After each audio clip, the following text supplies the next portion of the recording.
Hello छात्रों, मैं arts वाला प्रिंस सर। आज हम लोग बात करेंगे प्राथमिक क्रियाएं। भूगोल में, ज्योग्राफी में हम लोग चैप्टर 3 जो पढ़े हैं प्राथमिक क्रियाएं, उस पर बात करेंगे। चैप्टर हम लोग कंप्लीट कर चुके हैं, लेकिन आज बस इसका रिवीजन क्लास है। रिवीजन क्लास है क्योंकि कल संडे है और संडे को हम लोग करेंगे इसका टेस्ट और देखेंगे कौन सा बच्चे ने टॉप करता है, किसको मेडल मिलता है। तो आप लोग बेहतरीन तरीके से समझिए और तैयारी बेहतरीन तरीके से कीजिए कि टेस्ट में अच्छा मार्क्स आए। इस बार उम्मीद है कि लड़कियों में किसी का टॉप हो, लड़कियां मेडल ले जाएगी। ठीक है, चलिए हम लोग स्टार्ट करते हैं चैप्टर। पहला जो टॉपिक है प्राथमिक क्रियाएं के, हम लोग मानव क्रिया पढ़े थे। मानव क्रिया वैसी क्रिया है, मानव क्रिया है तो देखिए, मानव क्रिया वैसी क्रिया, मानव अपनी जीविका चलाने के लिए, मानव अपनी जीविका चलाने के लिए जिन कार्यों को करते हैं उन्हें मानव क्रिया कहते हैं। मानव अपनी जीविका चलाने के लिए जिन कार्यों को करते हैं उन्हें मानव क्रिया कहते हैं। जैसे मछली पालन, कृषि, चिकित्सा, शिक्षा इत्यादि कोई भी काम मानव यानी आय करने के लिए, पैसा कमाने के जिस भी काम को, जिस भी कार्य को करे उसे मानव क्रिया कहा जाता है। जैसे आप लोग यहाँ पिक्चर में भी समझ सकते हैं, जिस दिन जैसे कृषि हो रहा है, यहाँ पे मछली पालन हो रहा है, यहाँ पे पढ़ाई हो रहा है यानी शिक्षा मिल रहा है, यहाँ पे चिकित्सा यानी डॉक्टर, सभी लोग अपने आय करने के लिए, अपने जीविका चलाने के लिए, अपने भरण पोषण करने के लिए जिस काम को करते हैं उसी को कहा जाता है मानव क्रियाएं। मानव क्रियाएं के बहुत सारे एग्जाम्पल हो सकते हैं। ऐसे नहीं कि हम 4-5 एग्जाम्पल दिए तो यही नहीं सकते। अब जो भी करते हैं इनकम के लिए वो सभी क्या है, मानव क्रियाएं हैं। नेक्स्ट टॉपिक देखेंगे हम लोग क्या है, मानव क्रियाओं के भाग। इसको कहा भी जा सकता है, मानव क्रियाओं के प्रकार भी कहा जा सकता है। तो मानव क्रियाओं के 4 भागों में बांटा गया है। जो प्रथम भाग है तो प्राथमिक क्रियाएं, प्राथमिक, दूसरा भाग को द्वितीय क्रियाएं और तृतीय क्रियाएं और चतुर्थ क्रियाएं। मानव क्रियाएं को 4 भागों में बांटा गया है। मानव क्रियाओं के चारों प्रकारों को हम लोग समझेंगे कि प्राथमिक क्रिया किसे कहते हैं, द्वितीय क्रिया किसे कहते हैं, तृतीय क्रिया किसे कहते हैं और चतुर्थ क्रियाएं क्या है। प्राथमिक क्रियाएं जो है वैसी क्रियाएं जिनके द्वारा मानव प्राकृतिक संसाधनों का उपयोग करता है। वैसी क्रियाएं जिनके द्वारा मानव प्राकृतिक संसाधनों का उपयोग करता है। प्राकृतिक संसाधन क्या है, तो प्राकृतिक संसाधन है जैसे मछली पालन, पानी, जल जो मिलता है वो भी प्राकृतिक संसाधन है, प्रकृति से मिले हुए। धूप को भी कह सकते हैं, धूप प्राकृतिक संसाधन है। सूर्य का प्रकाश जो आता है जिसे हम लोग सोलर में प्रयोग करके एनर्जी बना के यूज कर सकते हैं। लकड़ी काटना, जो पेड़ पौधे जंगल में होते हैं तो पहले के लोगों क्या करता था, लकड़ियों को काटकर उसी से भोजन करता था। गैस उस समय नहीं था, अभी लोग गैस का व्यवस्था हो गया है। जैसे खनिज लवण जो प्रोटीन है, जैसे कार्बोहाइड्रेट है, ये सब प्रकृति पर ही तो निर्भर है। जितने फल सब्जी या फसल है प्रकृति पर तो निर्भर है। कुछ अभी मानव लोगों का योगदान होता है फिर भी प्राकृतिक पे है।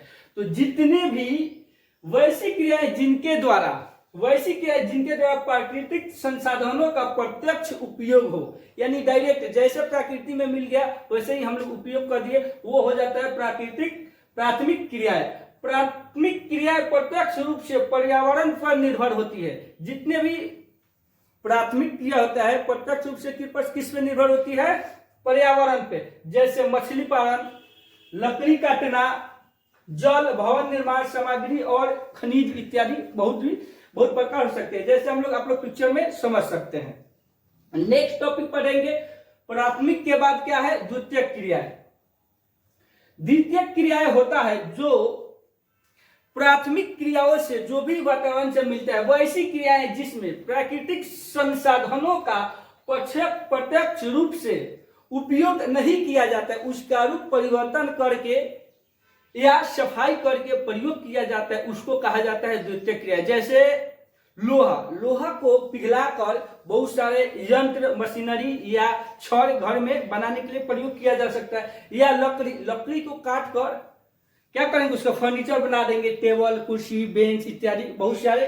ये सब क्या है, द्वितीयक क्रिया है। जैसे गेहूं हो गया, प्राथमिक क्रिया में हम लोग तो फसल पढ़ लिए गेहूं, और फसल को तो डायरेक्ट गेहूं खाएंगे नहीं, उसको क्या करेंगे, आटा बना देंगे, आटा बनाकर उसका प्रयोग करेंगे तो हो जाएगा द्वितीयक क्रिया। द्वितीयक क्रिया में बहुत सारे एग्जाम्पल हो सकते हैं, हम कुछ ही को दिए हैं, आप लोग समझ सकते हैं। जैसे लोहे गलाकर छड़ अथवा यंत्र, गेहूं से आटा बनाना, रेशम से कपड़ा, लकड़ी से फर्नीचर बना। जैसे रेशम से हम लोग क्या करें, कपड़ा बना देते, ये सब द्वितीयक क्रिया के अंतर्गत आता है। नेक्स्ट चलेंगे तृतीयक क्रिया क्या होता है। तृतीयक क्या है, जो प्राथमिक क्रियाएं और द्वितीयक क्रियाएं के वस्तुओं को लोगों तक पहुंचाए या दूसरी जगह तक पहुंचाए या उपयोग में लाने में जिस परिवहन का प्रयोग किया जाता है उसी को कहा जाता है तृतीयक क्रिया। जैसे इन क्रियाओं के अंतर्गत उन सभी व्यवसायों को सम्मिलित किया जाता है जो प्राथमिक क्रियाओं की वस्तुओं को उपभोक्ता तथा उद्योगपतियों यानी कंपनी उद्योगपतियों के पास पहुंचाता है। जैसे परिवहन, जैसे परिवहन, कोई भी प्राथमिक द्वितीयक क्रिया में जो भी वस्तु बनते हैं तो परिवहन द्वारा एक जगह से दूसरी जगह भेजा जा सकता है। संचार, संचार में क्या आप लोग मेल करते हैं या फोन से बात करते हैं या मैसेज करते हैं, या पहले के जमाने में लेटर चलता था, पत्र लिखकर भेजा जाता था, है कि नहीं, तो ये सब सभी तृतीयक क्रिया के अंतर्गत आ जाएगा। नेक्स्ट चलेंगे चतुर्थ क्रिया पे। चतुर्थ क्रियाएं, इसके अंतर्गत, चतुर्थ क्रियाएं के अंतर्गत अप्रत्यक्ष सेवाओं को सम्मिलित किया गया है। जितने भी अप्रत्यक्ष सेवाएं हैं तो सभी चतुर्थ क्रियाएं के अंतर्गत चले आते हैं।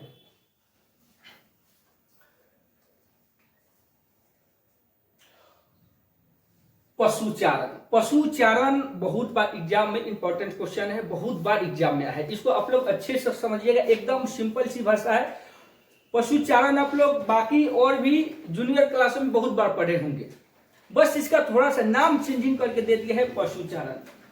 तो पशुचारण क्या होता है, देखिए पशुचारण तो सीधे सीधे या पशुचारण के नाम से ही लगता है, पशु यानी जानवर और चारण यानी चराना। तो पशुचारण शिकार पर निर्भर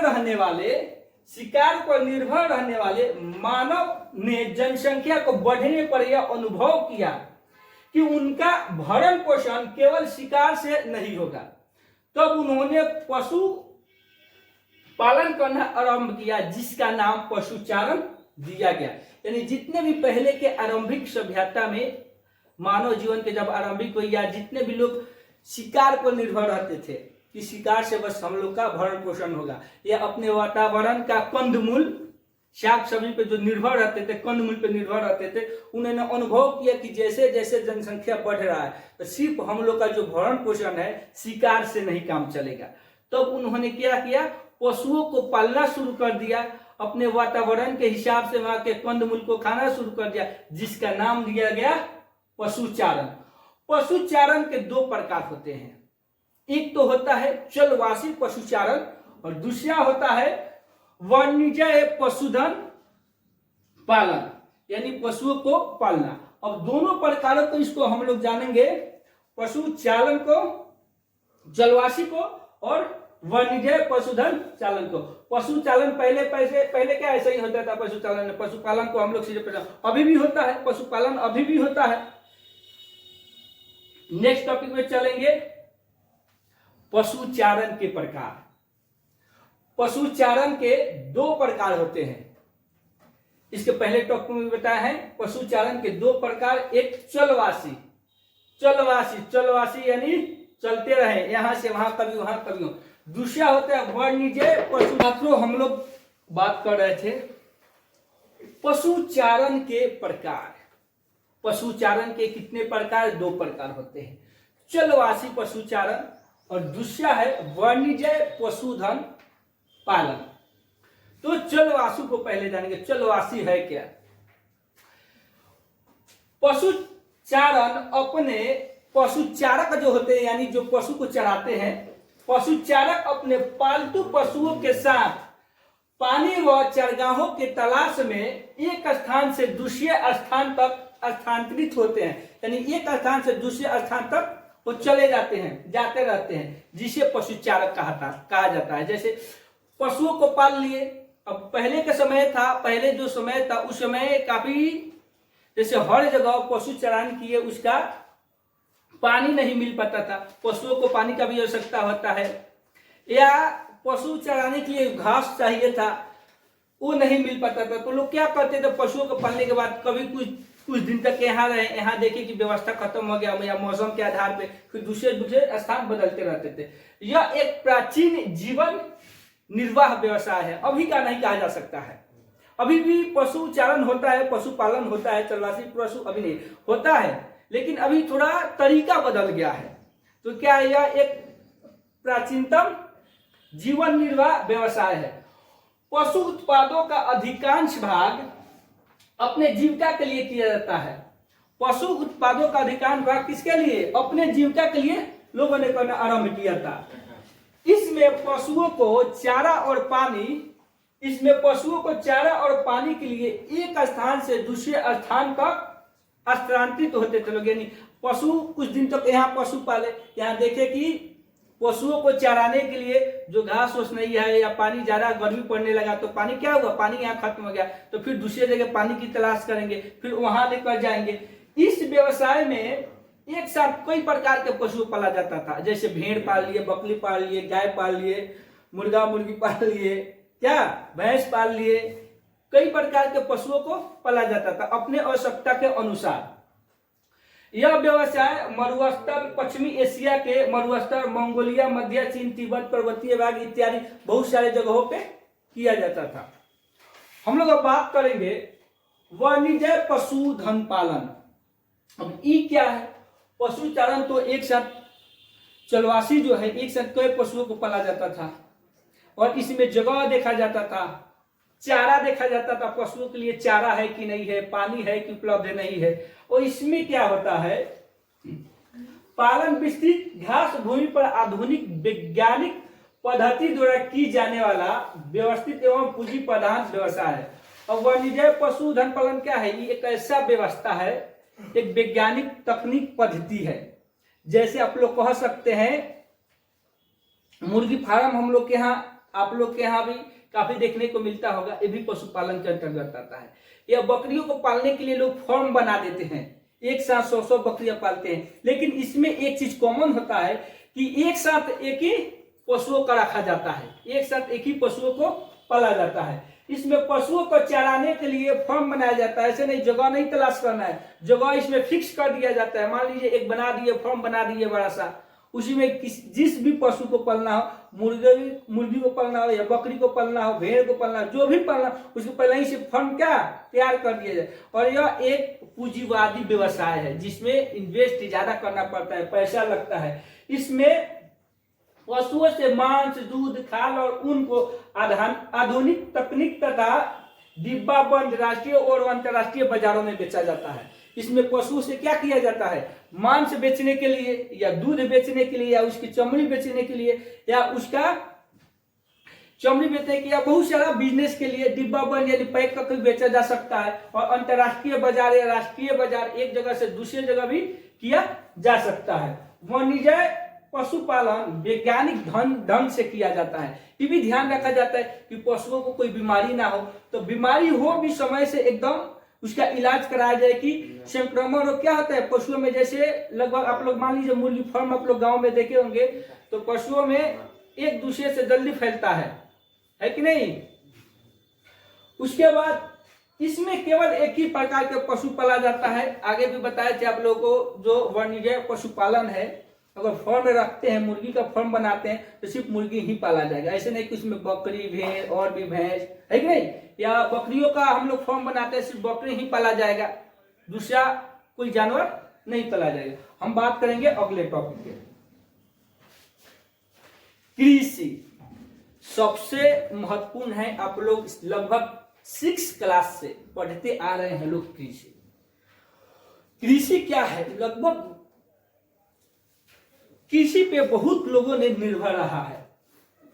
कृषि का अर्थ जो है कृषि का अर्थ है फसलों तथा पशुओं के उत्पाद एवं पालन से लगाया जाता है। प्राथमिक व्यवसाय में कृषि सब अधिक महत्वपूर्ण है। प्राथमिक व्यवसाय में कृषि क्या है? सबसे अधिक महत्वपूर्ण है। विश्व के कुल जनसंख्या 50% जो है कृषि पर निर्भर है। विश्व के जितने भी जनसंख्या है लगभग 50% जनसंख्या कृषि पर निर्भर है। कृषि के प्रकार, कृषि के फसलों के प्रकार तथा पशुपालन का स्वरूप कृषि प्राणियों के प्रमुख मुख्य आधार माने जाते हैं। जो कृषि का प्रकार है बहुत सारा प्रकार हो सकता है। तो जैसे कि आप लोग देख सकते हैं इसमें पिक्चर में दर्शाया गया है मधुमक्खी पालन, या खेती करने, कृषि में खेती भी आ सकता है, या गायों का पालना, बकरी का पालना, या कृषि में सब्जी का खेती करना, कोई भी खेती करना, धान गेहूं अनाज कोई भी फल फ्रूट का खेती करना, मुर्गी पालन, ये सब सभी कृषि के अंतर्गत आता है। कृषि में ऐसा नहीं है कि सिर्फ फसल ही कृषि में उगाया जाता है, फसल के साथ साथ पशुपालन भी कृषि के साथ ही जुड़ा रहता है। आखेट एवं भोजन संग्रह बात करेंगे। एक नया शब्द आप लोगों को मिला है आखेट। आखेट, आखेट जो शब्द है नया शब्द है, लेकिन आप लोग इससे परिचित हैं। इसका दूसरा नाम है शिकार। पहले के जो लोग हैं, देखिए यहाँ पे आखेट हो रहा है। किसका आखेट हो रहा है? हिरण का आखेट हो रहा है, यानी हिरण का शिकार हो रहा है। इस पे ध्यान दीजिएगा आप लोग। आखेट तथा भोजन संग्रह द्वारा की जाने वाली ज्ञान प्राचीनतम आर्थिक क्रियाएं हैं। मानव सभ्यता के आरंभिक युग में अपने जीवन निर्वाह के लिए अपने सीमावर्ती वातावरण पर निर्भर रहते थे तथा उनके जीवन दो कार्यों पर निर्भर रहता था। उनके जीवन किन कार्यों पे? दो कार्यों पर निर्भर रहता है। एक तो आखेट करके यानी जानवरों का या पशुओं का आखेट करके, यानी पशुओं का शिकार करके। पहले के लोग क्या थे? पशुओं का शिकार करके उसका भोजन अपना बनाते थे। और दूसरा कि अपने सीमावर्ती जंगलों से कंदमूल खाकर इस पे निर्भर होता था। तो यही होता है आखेट और भोजन संग्रह। आखेट से समझ गए, यहाँ पे हिरण का आखेट यानी शिकार हो रहा है। पहले के लोग क्या थे? जैसे हड़प्पा सभ्यता में हम लोग पढ़े थे, उस समय के लोग थे कच्चा मांस खाया जाते थे शिकार करके जानवरों को, है कि नहीं? तो उस समय के राक्षस टाइप का लोग है, दानव कहा जा सकता है। ठीक है, चलिए आगे बढ़ते हैं। निर्वाह कृषि आप लोग समझिए, बहुत इंपॉर्टेंट क्वेश्चन है, टॉपिक है, क्योंकि इससे बहुत सारा एग्जाम में बहुत बार क्वेश्चन पूछ चुका है। कृषक अपनी आवश्यकताओं के आपूर्ति के लिए सभी प्रकार के फसल उगाते हैं, उन्हें निर्वाह कृषि कहा जाता है। जैसे जो कृषक होते हैं, किसान जो होते हैं, सिर्फ अपने आवश्यकताओं को पूरा करने के लिए सभी प्रकार के क्या करते हैं? फसल उगाते हैं। जैसे में धान, गेहूं या फल फ्रूट सब्जी, इस सब का खेती करते हैं। जैसे आप लोग गांव में देखते हैं ना, चाहे आपके घर कभी क्या पीछे जगह है तो मिर्चा लगा देगा लोग, बैगन लगा देगा लोग, टमाटर लगा दिया लोग, भिंडी लगा दिया लोग, घर के अपने घर के लिए, बेचने के लिए नहीं, अपने यूज के लिए। इसी को कहा जाता है निर्वाह कृषि। इसमें उत्पादित फसल अपने परिवार के लिए होते हैं।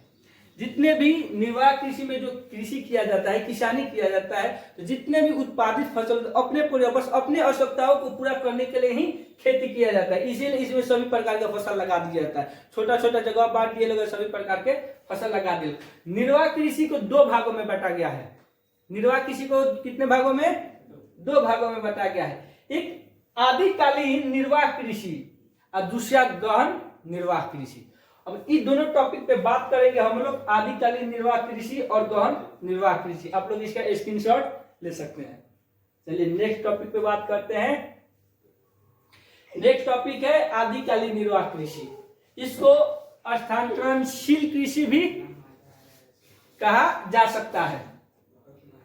इस पद्धति में वनों को काटकर, आदिकालीन निर्वाह कृषि क्या है देखिए आप लोग, इस पद्धति में वनों को काटकर या आग लगाकर प्राप्त भूमि पर कृषि किया जाता था, और उससे जो राख बनते थे वो क्या खाद के काम पर जाते थे। प्राप्त भूमि पर कृषि किया जाता था। इससे कॉटन दहन कृषि भी कहा जाता है। इसमें खेतों का आकार छोटा था तथा इसमें कृषि कार्य पुराने औजारों से किया जाता था। पुराने औजारों से कृषि कार्य, जैसे अभी क्या है, टेक्नोलॉजी आ गया है, नई तकनीक आ गया है, तो ट्रैक्टर का यूज किया जाता है कि नहीं, या बहुत सारा मशीनरी का प्रयोग हम लोग करते हैं। पहले उस प्रकार से नहीं था, पहले पुराने औजार जैसे कुदाल लगे या पत्थर का औजार जो बना होता था उसी से किया जाता था।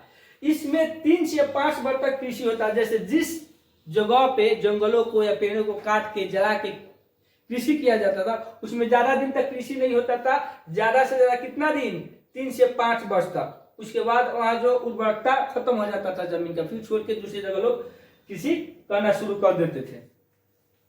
आगे बात करेंगे गहन निर्वाह कृषि पे। गहन निर्वाह कृषि क्या है?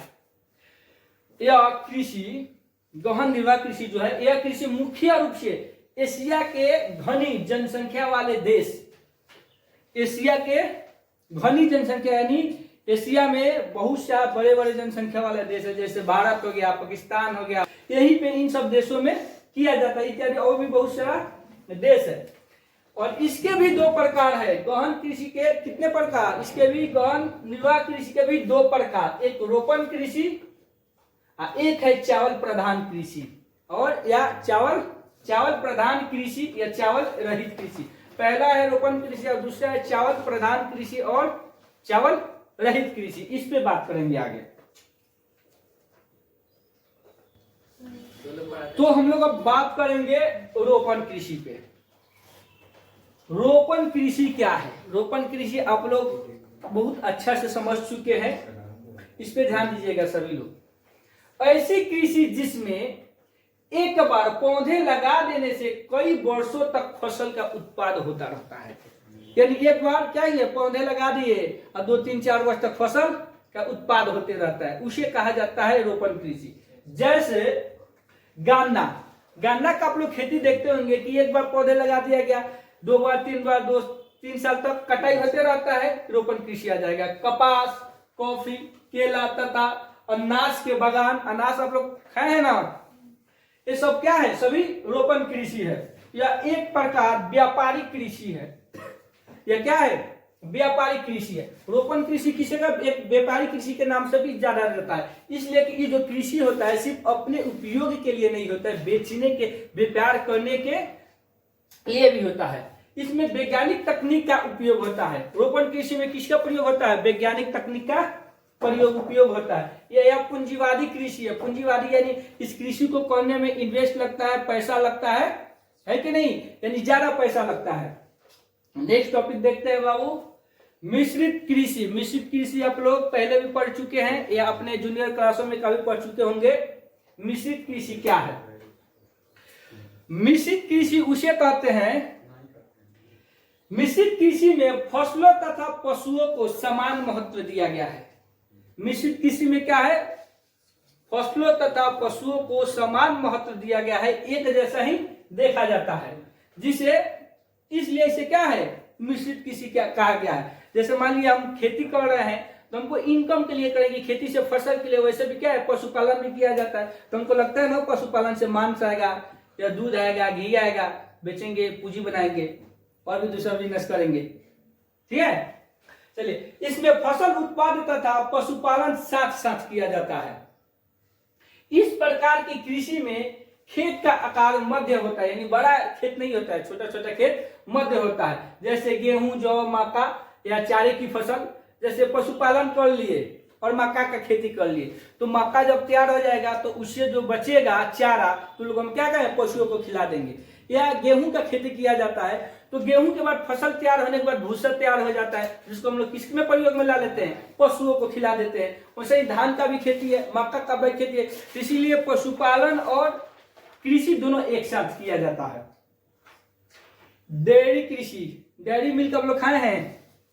डेयरी कृषि क्या है, दूध या दूध से निर्मित बने वस्तुओं को व्यवसाय के लिए किया जाता है, कृषि को ही कहा जाता है डेयरी कृषि। इस व्यवस्था